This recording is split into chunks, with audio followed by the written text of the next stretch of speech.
I'm Diversity Dana, and you're about to watch a recording of my session, Excuse Me? Was that a microaggression? Which ran on the 26th of October. I ran 2 sessions on that day, and the recording you're about to see is comprised of clips from both sessions, as I wanted everyone to get a flavor of the vibrant discussions that happened across both.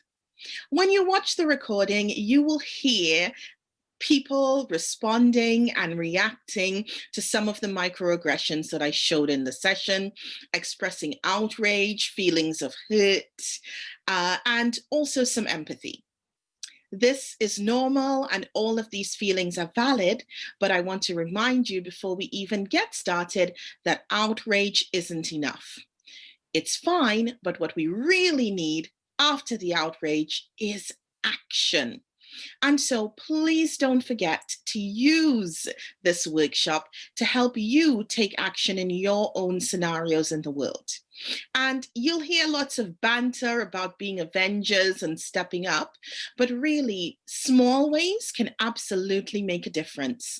Don't forget that we talk a lot about asking questions to people to help them come up with and arrive at their own realizations and to create their own learning. But what's really important is that you say something. Try not to be attacking and put the person on the back foot. Calm, open questions that encourage dialogue and create awareness are a great way forward and a good place to start. Please enjoy the web session. Hello, everyone, and welcome to Excuse me? Was that a microaggression? And you have to say it exactly like that. You need the full excuse me? Was that a microaggression? Welcome, welcome. Happy Black History Month as well. For those of you who aren't in the UK, probably thinking it is not Black History Month. Well, here it is. October is Black History Month in the UK. Thank you for coming to celebrate with us. It's part of the reason, but not the only reason, why I'm doing this session today. And who am I? Diversity Dana is what they call me. I am a diversity and inclusion specialist, and that means I get to help companies build really diverse brands and create inclusive cultures that reflect the world that we live in today. And where people want to stick around, right? Because they feel valued and they feel like they belong. You will realize from today's session that I have a very unconventional approach to doing this. And I don't want to spend the precious time that we have, because it goes so quickly, listing my client roster, but I do want to tell you about something else that's really exciting that is happening in my world at the moment. And it's this. I also have a podcast. I've launched it with my friend Aid, who happens to be on the session tonight. Aid, say hi to everyone. Hi, everyone. Yes, we're doing it together, and it's not a celebrity podcast. It's about everyone's stories, hence Dana, Aid, and everybody, right? It's about people's individual stories of belonging, where you fit.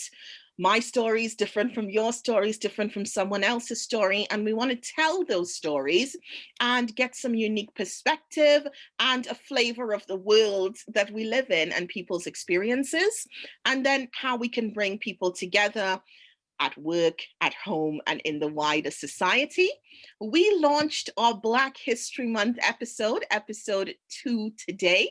We have a fabulous guest who's talking about her experiences of being Black British at work, available. So please do listen to that. In addition, my social media details are up on the screen. So please feel free to follow or to tweet about the session, or LinkedIn or Instagram or whatever, but probably not Facebook, because I'll be honest with you, I don't check my Facebook that often. But any other social media is absolutely welcome throughout the session. Okay. So if the session is, excuse me, was that a microaggression? Then we have to start by talking about what a microaggression is. So what exactly is it, right? We can't discuss the rest of the session if we don't know.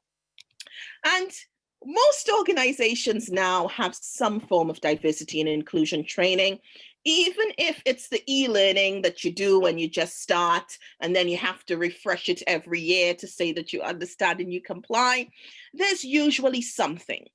And what that's done is taught people not to be overtly racist, at least not to be overtly racist in a work context. So now, less and less, we're seeing overt racism at work. So what are we seeing instead, right? Now, things are more covert, right? They can be so insidious that if you weren't paying really close attention, on the surface, it might even seem like a compliment. It's really subtle interactions or behaviors that make you feel some kind of bias. And the thing about microaggressions is that they can also be unintentional on the part of the person who is doing it or saying it. They might not even realize that it is happening. So we can take a different approach here than what we would do to overt racism, right? But don't get me wrong, microaggressions still count as a form of racism. They definitely still do. And so in today's session, in honor of Black History Month, what I want to do is focus on some of the key microaggressions that Black people go through regularly, right? And if we're thinking about the wider world, it would be things like automatically being sent to economy by a flight attendant when you're flying first class or business, right? So they just look at you and they're like, okay, economy, they don't even check your ticket. Or you go into a store and without anything else or any other greeting, someone says the sales section is over there, right? So you could only afford the store if you were going for the sales. Or getting stopped at the train station for a random drug search, right? When loads of other people of different skin tones are being allowed to pass, right? I also remember this amazing story told by my friend who lived in Amsterdam for a while about going to the dentist and being asked how come she had such amazing teeth. Because Black people aren't allowed to have amazing teeth, right? It's those small things that eat away at you that happen in day-to-day life.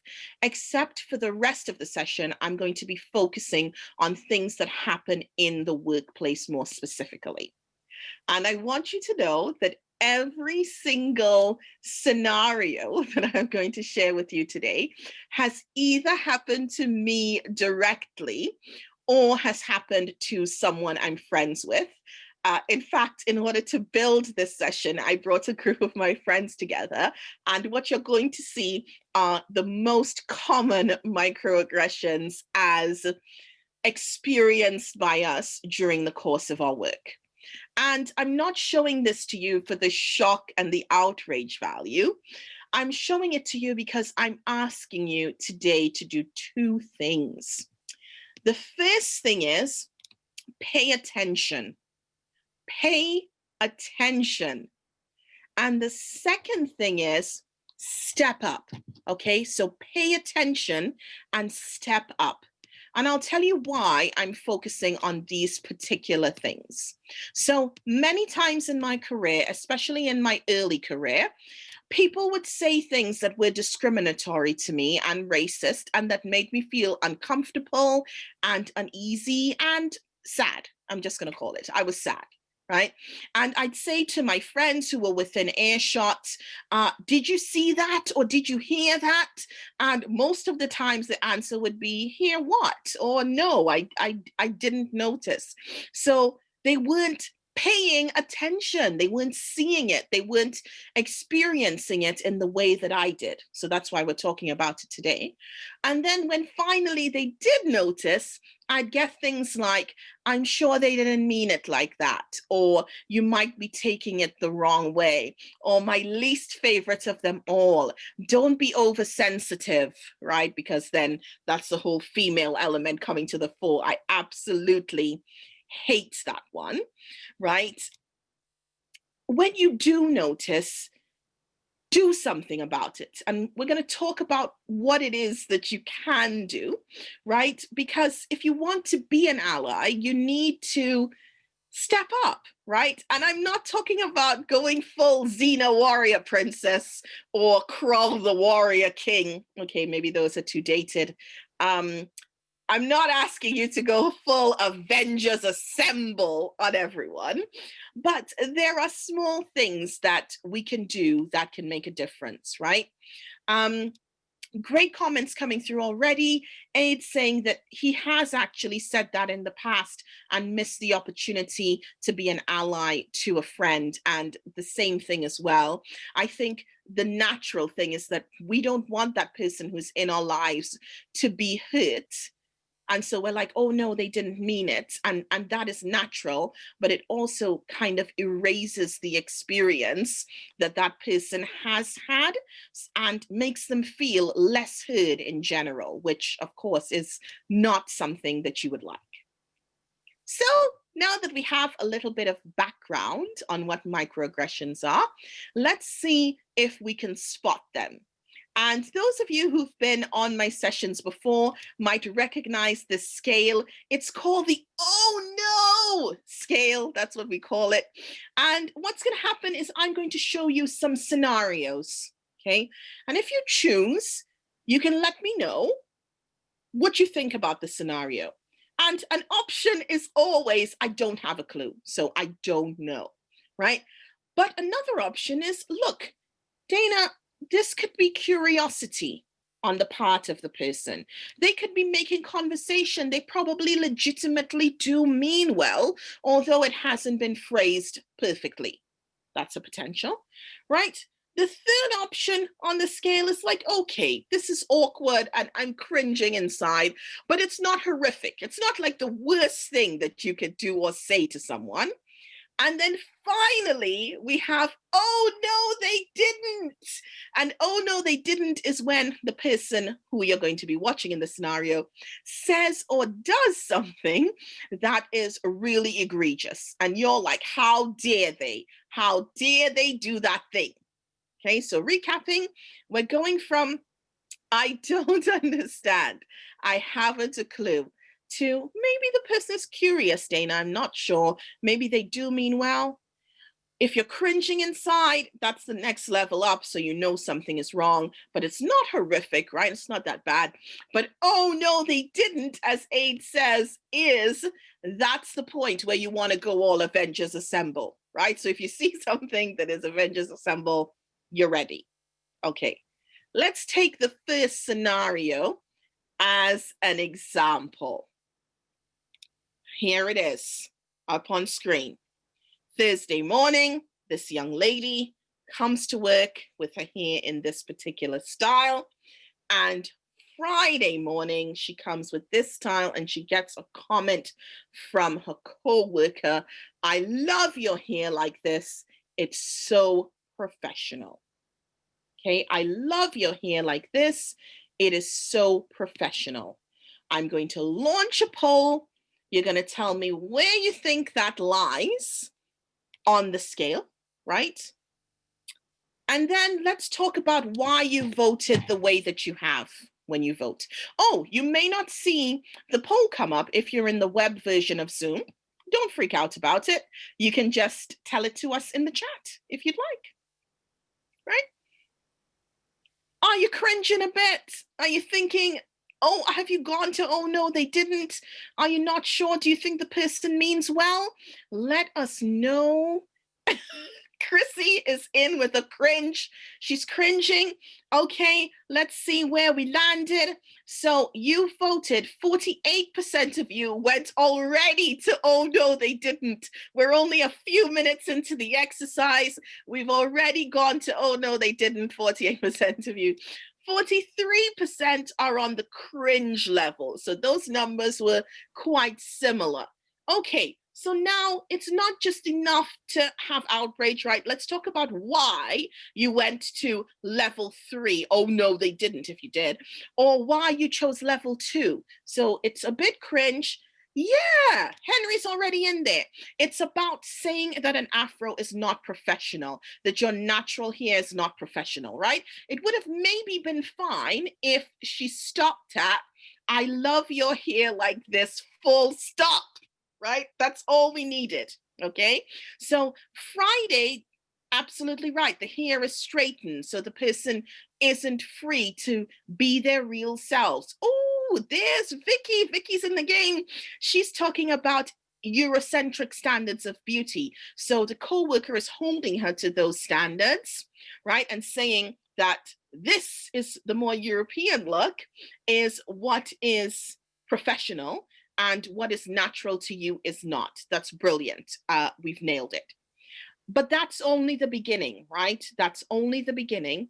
The question is, and so what would we do in this particular scenario, right? And before that, I want to remind you about this. I saw this amazing Instagram post in the break, and it said this: it's more persuasive when a white person challenges a racist comment than when a black person does. You might disagree with me, and that's fine, but it's a fact. And look, it's cited. So this is about something that's called complainer syndrome. And it's not just about black versus white. It's for anyone who is in a particular disenfranchised group, right? So for example, if I am able, right, and I stand up for a person who is disabled, I get heard more because people think Dana has no skin in that game. So if she's standing up for it, it must really be important. If a person who has no children stands up for the rights of a person who does have children, that person is given more weight in the discussion because, again, they have no skin in the game, and vice versa, right? So standing up and being that ally is really important. So how could you step up as an ally in that previous scenario with the hair?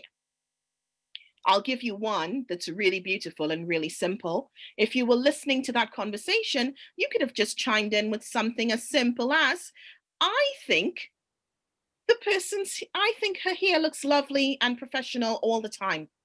I think her hair looks lovely and professional all the time. Just getting the person to realize what they've said and come to terms with it. Or you might even say to them, and throughout the session, you'll hear me talking continuously about helping people to come to their own realizations, which is really important. So instead of going, that's inappropriate, right? You might want to instead say something like, why would you say that to the person who said it, so that they can actually question their own thoughts and come to that kind of awakening themselves, right? Rosalind saying, should we be making comments like this at work anyway? And I completely agree with that. Marco says, culture fit or culture add? So do you have to fit in with what's already there, or do you get to add and bring more of yourself? Amazing. Okay, question from Lee. And Lee, don't worry about being aggressive. For the next little while, we're going to just assume the best of each other. Would the problem be the same the other way around? What if they normally had straightened hair and they went natural? Would it be okay to compliment then? So, Lee, it's not about the compliment. It's about the way that the compliment was phrased. So let's go back. I love your hair like this would have been enough, right? It's the saying that it's professional or unprofessional and applying an attribute to it. Hopefully that makes sense. So giving someone a compliment is fine. I love your hair. Your hair looks great today. But it's the adding of that additional, it's not professional, or the little attribute to it. Hopefully that makes sense. And actually, you were not aggressive at all. That's a great question. Awesome. Now let's try the next one. We've seen how this goes, right? Here's a reminder of the oh no scale again, right? It goes from I honestly haven't a clue, so I'm not sure about this one. And by the way, don't ever be afraid to say I honestly haven't a clue. That's why we're here, so that we can get clued up, right? There's no shame in saying I'm not sure. The next level up is I think this person could have been curious, just making conversation. Maybe they meant well. The next level up is I think this was really awkward and cringe. I'm feeling that little cringe happening. And then finally, oh no, they didn't. Okay. Next scenario. Hi, Gerard, says this person. And Gerard says, I'm not Gerard, that's Gerard, pointing to the other guy. But here's what's more important. Sorry, you two look so alike. And then Gerard says, but we work together every single day. And I can already see some of you visibly face palming. And so I would love to take this moment to let you know that this is something that actually happened to my husband. He worked with someone and they look completely different, by the way, completely different. And the other gentleman is French. They could not be more different, but they kept getting mistaken for each other all the time, to the point where they just started answering for each other because they were only the only two Black guys who were there. Okay, so poll, here we go.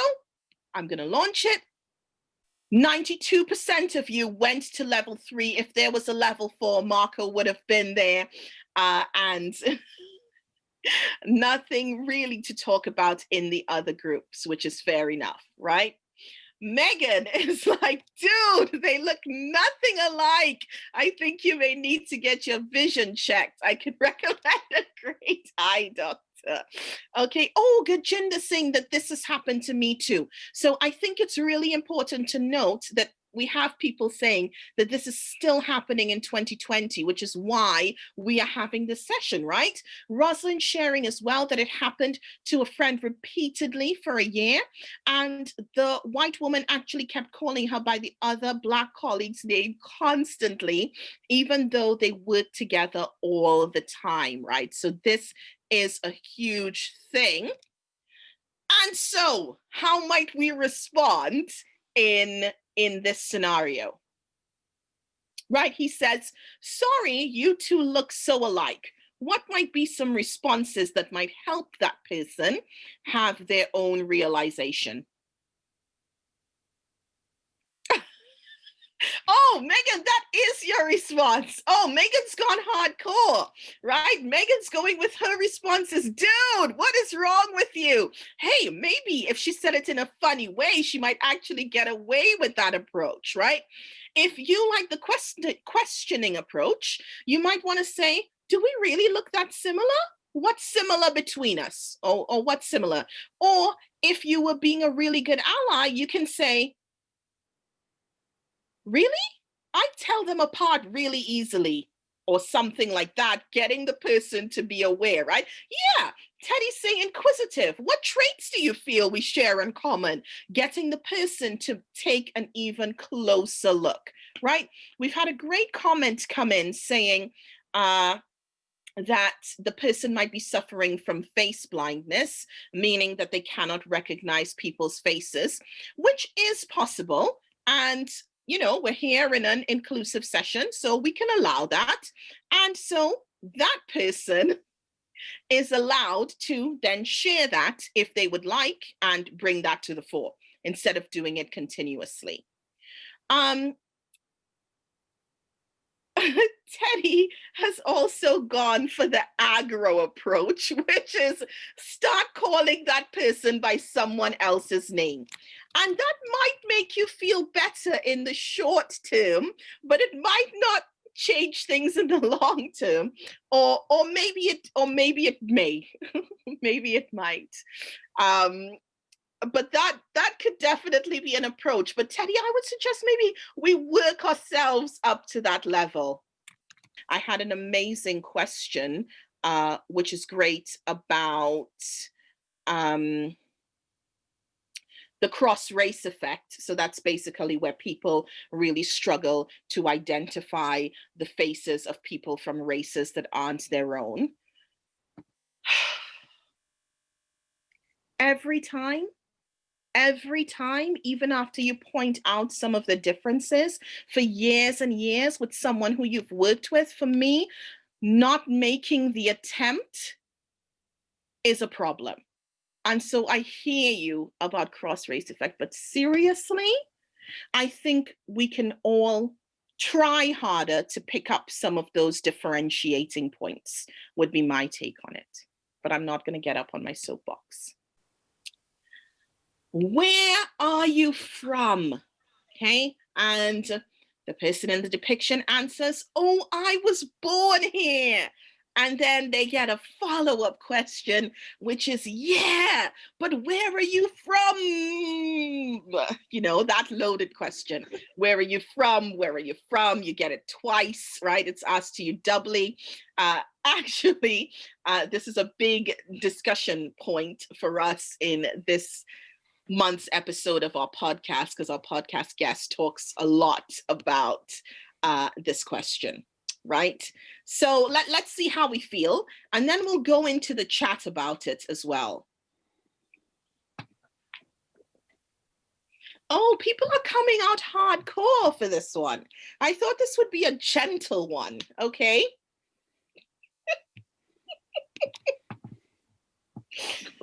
Okay, while y'all are voting, I'm going to start reading the chat. It's making me smile. Oh yeah, okay, so I've got a clarification. Sometimes it's where are you really from, right? When you say where you're from, it's where are you really from? Actually, I think I am going to adjust this slide to make it say where are you really from, because that's so much worse, right? Suman gets this too. London is the answer. That makes me laugh. Ashley, England. And if you ask again, I'm going to tell you Bedfordshire, right? Heather says that it depends on the tone of how people are asking. Let's talk about that. Where are you from is another comment. Planet Earth is a good answer. Susanna asking if the scale goes up to 11. Oh my goodness, it does not, right? Yeah. Lydia saying that she gets this all the time as her last name is not British. Michelle chiming in with that I need more than 4 levels, right? Cara with a really interesting point that her background is so complicated that there is no short answer, right? And Lynn chiming in as well that there's no recognition of the vast number of people who are born and raised here. So when I was pulling this together, the person who was telling me the story about it said, literally, then she got asked the question, where are your parents from? And she was like, England! Right? Because so many generations of her family had been born there, right? QT saying people should ask the question they want the answer to clearly avoid this. Can people stop asking this already, says Alaki. Jude saying that she gets this as a Kiwi, but it's a little bit different for her because it's not a question of belonging, right? Because she feels more acceptant. Emma saying, it depends on how it's said. Could it ever be genuine interest if it's not asked with these exact words? And that's why we're having the discussion, Emma. I was just scrolling down the chat waiting for it. And the answer is yes, absolutely. However, if you ask someone where they're from, and this is just my opinion, I'm sure people will tell me in the chat later, and they shut it down with 1 level without going into their background and history, shouldn't you just assume that that's all they are interested in telling you and stop there? I mean, if they did want to let you know, they could let you know. I mean, sometimes when it's genuine curiosity, people can phrase things to me differently. Like, I hear a hint of an accent, Dana, where might that be from? Which is a different kind of question, right? So sometimes it could be curiosity. But if a person gives you one answer and isn't forthcoming with anything else, maybe that's the time to stop, right? I'll keep going through the chat. Kirby saying, I'm really from Sheffield. Why would I lie? I could have picked other places than Sheffield.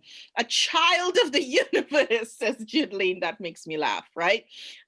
Charlotte saying ethnicity should not be confused with location, right? What is your ethnicity would be a more clear and honest question, right? Louise saying, is it okay to be interested? It absolutely is okay to be interested. Because when people ask me, you can bet that I will tell them, because I'm very proud to be Trinidadian and I will tell them everything that they want to know about my country. But not everyone is comfortable with that level of interaction. So I would say one more follow-up at best, but then come on, right? If somebody isn't forthcoming with that information, or if they look turned off, we can all read body language, right? So if you notice someone,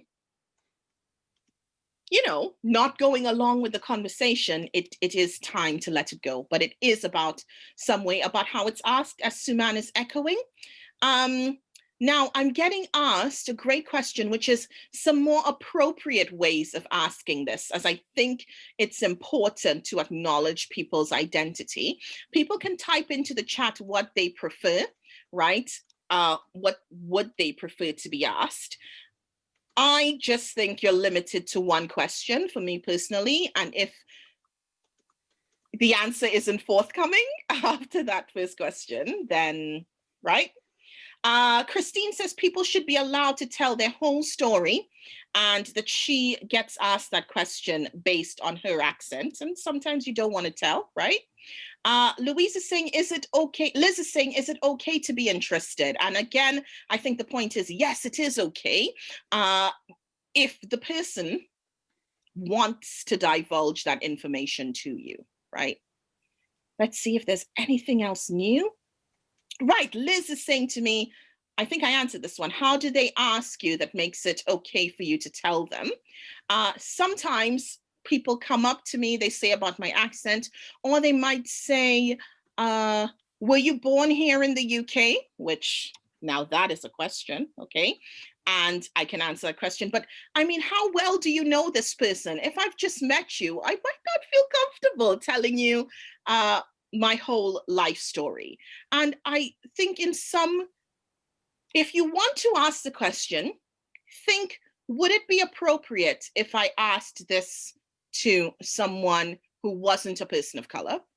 And then gauge yourself accordingly. So would I feel okay saying this, taking this action with someone who wasn't a person of color? And if you would, then continue down the same questioning. Oh, actually, I'm scrolling down and I have a similar echoing of the comment. Michael saying you can ask about people's heritage, potentially, right? Ashley with a great chime in here. You can be white and not British and you wouldn't get the same level of follow-up that someone of color gets when they get asked this question, right? Jasmine is chiming in saying, I would prefer, what's your background? Jude saying, if you are genuinely interested, it will come out as you get to know the person. Christine saying she loves, where are you a local? Because that could be more than one place, right? Aid saying, again, agreeing with Jude that it could come out in time. Asking about people's backgrounds without it being volunteered is tricky, from Natalie. As someone going through the adoption process, we are taught about the complexities of backgrounds. People may not know much about their background, and so that question could be really triggering. I think that is amazing to share, really amazing to share. Err on the side of caution. That's amazing. Emma's not agreeing, but I'm not sure what she's not agreeing about. Prem saying that people will offer. Suman says, I don't like, why were you born here? I mean, people ask me that because of my accent. I mean, it's kind of glaring every time I open up my mouth. So if someone did ask me that, I wouldn't be offended. But you might be, depending on your particular circumstances, right? Christine's saying, I think it's really rude to point out someone's accent. And again, this is the beauty of this conversation, right? We are all individuals, and what works for me may not work for someone else. But usually what I get is, your accent is really beautiful, or where's that accent from? I can't really place it. And I find it really difficult to get offended by that. So here is one of my personal favorites. When are you going to teach me how to twerk?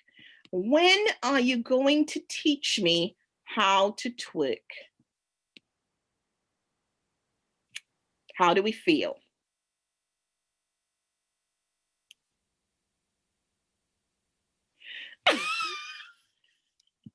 Great response back from Aid. When you teach me how to Morris dance. It's already written. Don't give me the giggles. Don't give me the giggles. Oh my goodness. Okay. Yeah. So just so you know, 76%, you guys are very ready on the trigger fingers, have gone for, oh no, they didn't. How dare they? And then we had 16% on level 2, which is cringe and awkward. What might be the issue with this one? What's this whole, oh, twerking is a type of dance, just in case.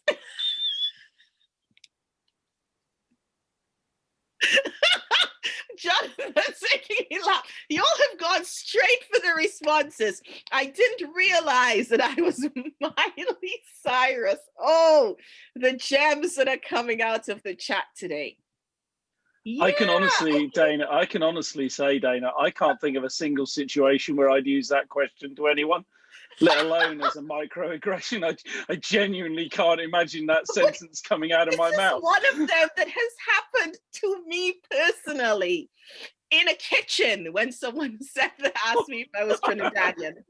Yeah, this is one that is mine, right? Okay. So, I mean, I might be a ballroom dancing expert. There might be other areas of dance that I excel in, assuming that I'm twerking and in the club every weekend just because I'm Black is not appropriate.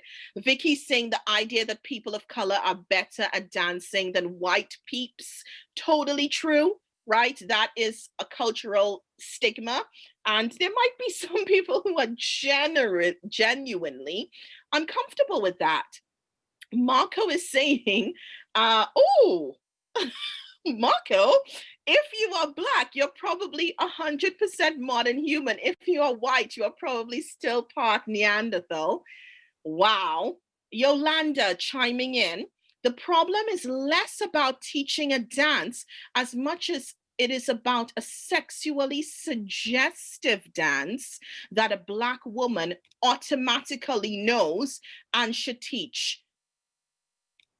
I'm just going to let that one linger in the air, right? Exactly. Okay.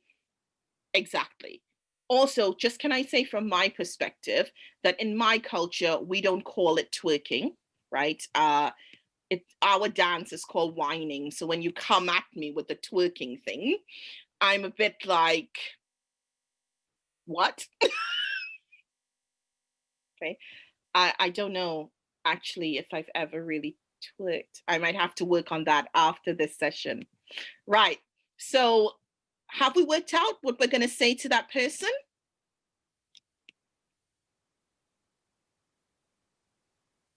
What might we say to them? Other than I'm not Miley Cyrus, which by the way is an amazing comeback. If we were an ally watching this conversation from the outside, right? Exactly. So if you're in the situation, you would say, why would you assume that I know how to twerk? But if you were an ally on the outside, you can say, why would you assume that she knows how to twerk? Right? So why would you assume that she knows how to twerk would be a great question. Remember, it's about allowing the person to surface their bias. Great from Helen. I'm just as likely to know how to twerk as you are. Brilliant response. I'm curious about why you would assume that I would know how to twerk. What do you know? Exactly. You all get the point, right? That's about stepping up. And Marco, I know it's not an insult and that it's a fact. I thought that that was what you wanted me to say to the person. So I was like, wait, what happening? Yes. Okay. So absolutely, Lee, we're doing the nodal brain response where you respond with questions phrased from a position of total ignorance to get the person to bring that up. So you might even go with, what's a twerk? Right? So he's going with that approach. I love that. Okay. Let's go to the next one. Sometimes I forget you're black. Sometimes I forget you're black. What's that one about? I'm not even going to go to a poll. Let's just talk about it. It's bad. It's bad. I'm not going to poll for it. What is the meaning behind this particular one? Ouch, says Wendy. Wubet saying, I have had this so many times. Me too. This is a big one. Pretty much everyone who I pulled together to build this session had this one as a big one that happens quite regularly. Yes, I love all the reactions coming through. Oh my goodness. Yeah, okay. So yes, great context being given. Especially happens when something that's seriously racist has been said, right? So you say something and then I'm like, excuse me? Oh my gosh, Dana, but not you. Obviously, I'm not talking about you, clearly. Or sometimes I forget you're black means you're so either articulate or white sounding, or I don't know, whatever the person comes up with in that moment, right? I don't see you as black, so you don't fit into whatever in my mind I think the context of that is. You don't sound black, you act white, exactly, right? Michelle chiming in that it is almost an excuse for earlier racist commentary. So you say something, but then you're like, yeah, but I forgot you were black, right? Nash saying that he feels it happens when you excel in something that black people are not supposed to excel in. That's also true. This sums it up from Saskia. Well done for having the positive attributes we only associate with white people. That is literally what it says, right? So Heather's saying, how do you respond to these kinds of comments? And this is great because I've gotten so carried away. I'm supposed to be talking about responses as we go through. So if someone is a good ally and is with me, I would expect them to say at this point, what do you mean by that? But I can also ask that question myself so that the person has to actually say the words that they want to say out loud, so then I can call them on it. So you can literally go, can you explain to me what you mean by that? And let them come in. It's even better, right? If someone else calls it out, so that person has to arrest themselves in the moment. But I have no problem asking the question myself as well, right? Carefully, if you don't want to be locked out of the in club, says Jocelyn, which makes me laugh. I used to have a mate who was black, is a thing that people say. And my response is always, what happened? Did he wake up white and now you're not his friend anymore? That definitely does make me smile. Okay. What are we going to do about it? I have a friend who was with me when I was in a scenario similar to this one. And she said very nicely, how could you forget she's black? It's literally right in front of you every single day. So she just called it out. But I mean, again, you can ask a question, right? So what do you mean by that? What are you talking about? Why would you forget it? How could you say something like that? All of those questions. Vicky's going down the education route. She's directing them to the book on being white by Judy Ride. Maybe Vicky's even going to buy it for them and put it on their desk as a reading recommendation. She's gone full Avengers, and I love it. Okay, let's do this one as well really quickly. You are so pretty for a Black girl.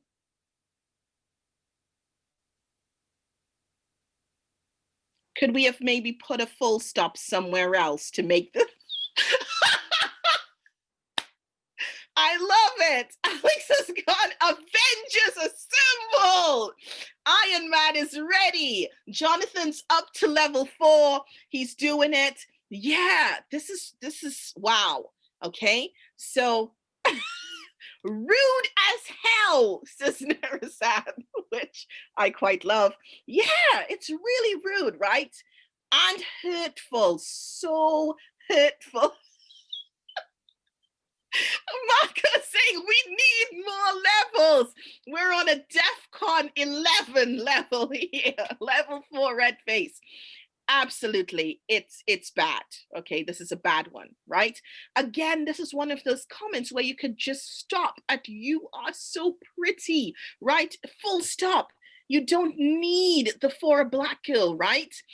Vicky's saying, I'm taking her to one side, and hopefully the one side is not like when you say, let's meet outside and talk about this, but she's pulling her aside for a quiet coffee to explain how unacceptable that is.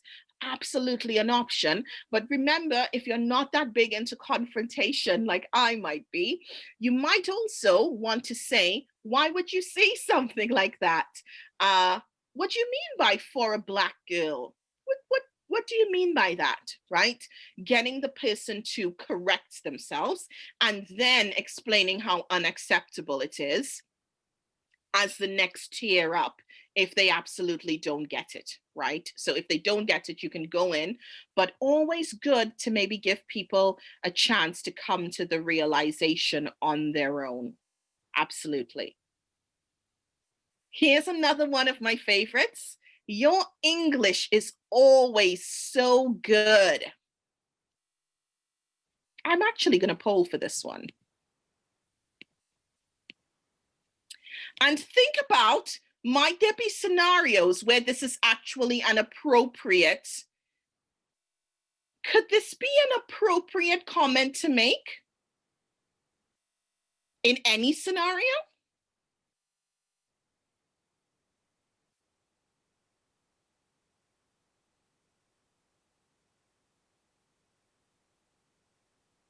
And when might it be an appropriate comment?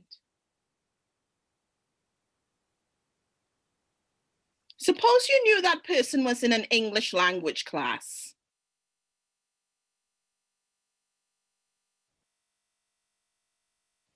Great. So Aid saying he has Angolan consultants who ask me about their quality of English, but in the context of the UK, he wouldn't use it, right? Beth saying if the person is learning English, then it might be appropriate. Roslyn, this happened to me in Birmingham. They assumed that I wasn't English because I was with a group of Indonesian colleagues, right? Surely it's traumatizing to make people's English so good that they sound like the Queen's English. Yeah, Aslanta, I am an immigrant and I do get this comment all the time. Is it appropriate? I never really thought about it. I get this as well. In Trinidad, the language is English, right?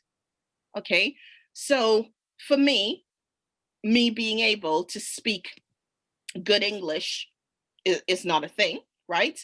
Teddy is saying, as a French Black person, it makes things trickier.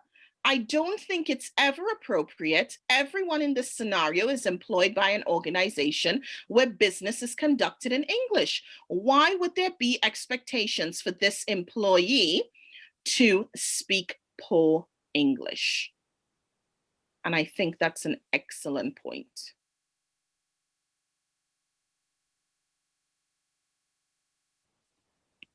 I'm going to leave that there. Right? Again, if this did happen, you can say things like, why would you assume that I wouldn't have English? Or why would you assume that they didn't have good English? And so on, right? Questions. This is one of my favorites as well. I find it so difficult to pronounce your name. I find it so difficult to pronounce your name. And I'm just going to come out and say it. If you can pronounce the names of the entire cast of Game of Thrones and all of the footballers in the Premier League, you can absolutely learn to pronounce people's names. So instead of saying, I find it difficult, ask, how do you pronounce your name? For me, I always have a tendency to say, I hate when people get my name wrong, and I absolutely want to get your name right. So could you tell me, please, how to pronounce it, right? Be genuine about it. There is no need for the commentary that the person's name is particularly difficult to pronounce. And the point that I'm making here is that there are some names that are quite commonplace that I struggled to pronounce when I was here, but I learned, right? You can absolutely learn to pronounce someone's name. And so if this ever comes at me from someone, I say, do it phonetically, right? So I would tell them how to pronounce it. I would say Dana rhymes with trainer or some version of that. And as an ally, you can do something similar as well. You can say, here's how I remember it. And you can say to the person, oh, I don't find it so difficult to pronounce. I think it's quite easy to pronounce, helping the person have an awakening and reminding them that it really isn't that difficult. So Lee's asking, is it rude to ask someone to spell out their name? I don't think that's rude if you tell them why you're asking. I think if you explain why you're asking, that's absolutely fine. If it's coming from a point of wanting to get it right, that's okay too. Right? Aid saying that a client has done a social media thing where employees have shared their name in a phonetic way. Sometimes in a large training session, I might ask everyone to do it. So write their name and then put their phonetic in brackets so that no one feels left out. So you might want to think about that as well. And yes, of course, there's the audio option on LinkedIn. Thank you, Teddy. That helps with this as well. So you can do that as well. Perfect. Okay, I am actually going to poll this one. I'm doing it. Here we go. It's the last one. It's the last one of the evening. How do we feel about this one? We have an oh no already from Teddy. Anne has gone for hell no. Rosalind has said you bloody can't. Beth is like no. So true story. Oh my goodness. Aid saying he's never been asked and he'll never allow it. True story. One day I was on the tram in Croydon and I started to get the most amazing head massage of my life. So amazing that I actually forgot where I was and I leaned into it. And then I remembered, crap, you are on the tram and this is some rando touching you. And she never even asked me, right? So you get that, or sometimes you get people asking and going in for the touch at the same time. So you're asking, but you haven't waited for my answer and you're already in there touching. Yeah, right. Rosalind saying that people just used to put their hands in, like it happens. It's such a huge thing. You would not believe how frequently this happens to me in my life. Teddy says, guilty of having let that slide. I don't let it slide. So it's adults, Alex. Alex is asking, is this adults or children touching the hair? I have actually never had a child touch my hair without permission, but I've had loads of adults touch my hair without my permission, especially people who I don't know in public, on public transport. It's just a huge thing. And why is it such a huge thing? Like, what is the issue with this touching of people? Yeah, it's a bit degrading. It makes you feel like you're a pet or an oddity, right? So something about you is so strange, you or other, that it opens you up to being treated as an object of curiosity. A circus act is what Yolanda says. It makes you feel like you're not normal. Something about you is so abnormal that you are allowed to be touched without permission. Oh, Sarah saying that she's white, but she gets this because she has curly hair. She was in a nightclub once and someone put some of her hair in their mouth to see if it tasted like pot noodle. Oh my goodness. Oh my goodness. That is nuts. Okay. Yes, absolutely. The same thing happens when you're pregnant. Randos just come up to you and start touching you and stroking you. It's very intrusive. And they don't ask, right? It's like saying, absolutely, Helen, that the ownership of your own body is less important than someone else's curiosity, right? Lee echoing the thing with pregnant bellies. It happened to me all the time when I was pregnant, especially because I'm a twin mom. And so it was like exceptionally huge. Right? Yeah. Yolanda saying that there are throwbacks to the days of slavery when Black people were just allowed to be touched and poked at. It doesn't feel great at all. Something to be said for social distancing. I absolutely agree. So if this was unfolding in front of you, what would you do about it? So if you were seeing somebody else, Alex says, slap the hands, a smack to the hands. I've never smacked anyone, but that does make me laugh. Sometimes I say, can I touch your hair? And I go in as if I'm going to touch the person's hair because it is weird. No, you cannot touch it. Okay, it's weird and you can't. And you can literally say to a coworker, are we touching each other's hair now? Because I would love to touch some of your hair, right? Would you? How would you like to be touched by others? You can ask them, how would you like it if someone you didn't know doesn't touch your hair, right? As an ally, you can just say no, actually. No, that's not appropriate.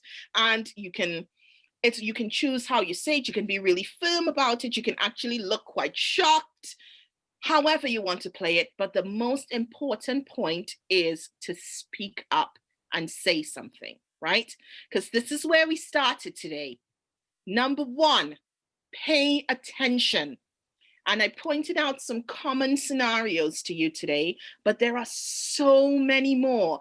And we continue to experience this on a day-to-day basis. We need our allies to be paying attention. And most importantly, it's not enough to pay attention, act shocked and outraged, and then move on, right? You want to turn that outrage into something. You want to do something with it and really step up, right? And be heard and start making change in your space. And I hope you remember to do that as you go out into the world. And so there are just two last things that I want to say to you. The first one is that I have been covering Black History Month over on Instagram. That's my primary platform. I share stories about lesser known people from the Black community who have made great strides for our culture. I profile some amazing Black icons from around the world, not just in the UK or Trinidad.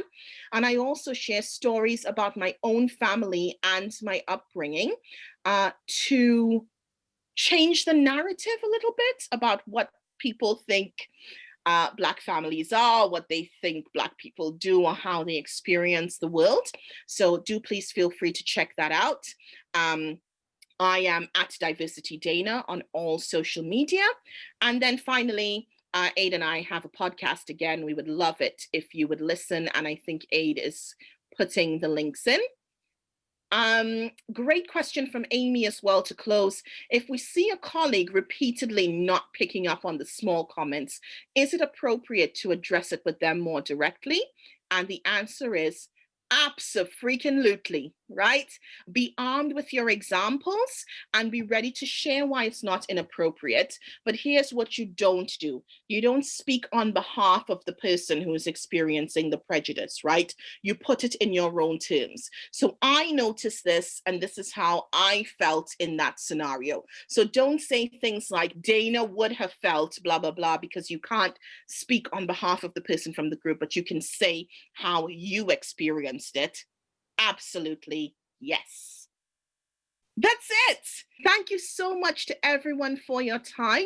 These sessions rely on the contributions of the people who attend. And so if you enjoyed it, it's because of all of your hard work as well. Thank you so much for showing up and for participating and for just generally being awesome. And thanks for joining me. I appreciate it very, very much.